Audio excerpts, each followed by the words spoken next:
All right, we're going to go on a pretty incredible journey today.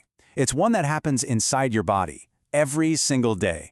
We're going to follow the food from your plate all the way down to your cells, just to understand this science of balance that keeps all of us going. You know, we all do it, right? Multiple times a day, we eat. But have you ever really, truly stopped to think about it? What happens after you take that first bite? It's not just about, feeling your stomach.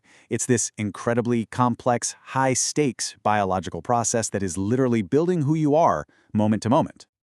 So to really get a handle on that whole process, we've got to start with the big question: what is human nutrition anyway?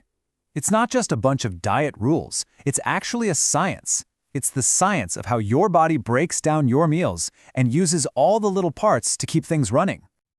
Okay, so here's the official textbook definition.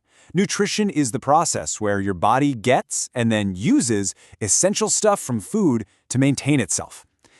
To put it another way, the food you eat is literally the building material and the fuel that keeps you, well, you. And this whole thing, it's not just a single event. Oh no, think of it more like a 5-stage relay race happening inside you. It kicks off with ingestion. That's just the eating part. Then your body passes the baton to digestion, then absorption, and then transport, until it finally crosses the finish line with metabolism, which is where all those nutrients actually get put to work. It's an amazing chain of events, and it's happening in you right now. So what are these nutrients that your body is working so hard to get? Well, they basically fall into two main groups. For our purposes, let's just call them the big stuff and the little stuff.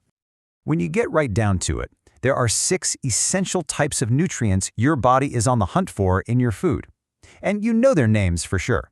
You've got your carbohydrates, proteins, and lipids or fats. Then you've got minerals and vitamins, and of course, good old water. Every single one of them is absolutely non-negotiable for your survival. And here's where that big stuff versus little stuff idea really comes into play. The macros, your carbs, proteins, and fats, those are the ones you need a lot of.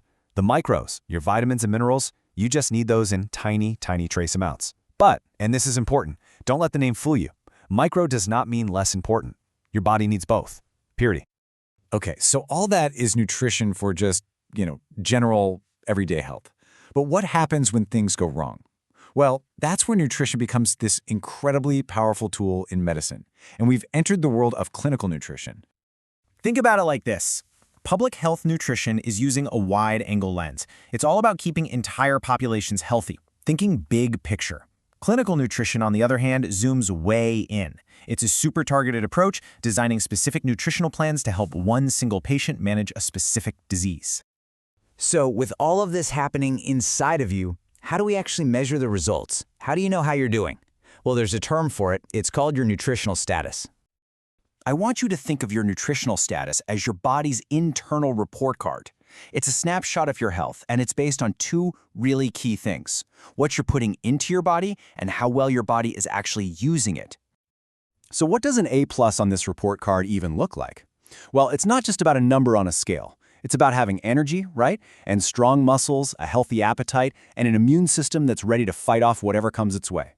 When everything is humming along just right, that's what we call optimum nutrition. But what happens when that balance gets lost? That brings us to a really critical and honestly often misunderstood concept: malnutrition. And believe me, it means a lot more than just being hungry. The clue is right there in the word itself. Mal comes from the Latin root for bad. So at its very core, malnutrition isn't just about a lack of food. It's much simpler. It's bad nutrition. The World Health Organization has a fantastic definition for this, and I want you to notice the really crucial words here. Malnutrition refers to deficiencies, excesses, or imbalances. That right there is the key. It confirms this isn't just about getting too little of something. This means bad nutrition can look totally different from person to person. It could be a deficiency, not getting enough of what you need. It could be an excess, getting way too much of something. Or it could be an imbalance, maybe getting the right number of calories, but from the completely wrong mix of nutrients. It all comes back to that one central idea: balance. And that really is the heart of it all, isn't it? From your individual cells all the way up to your overall health.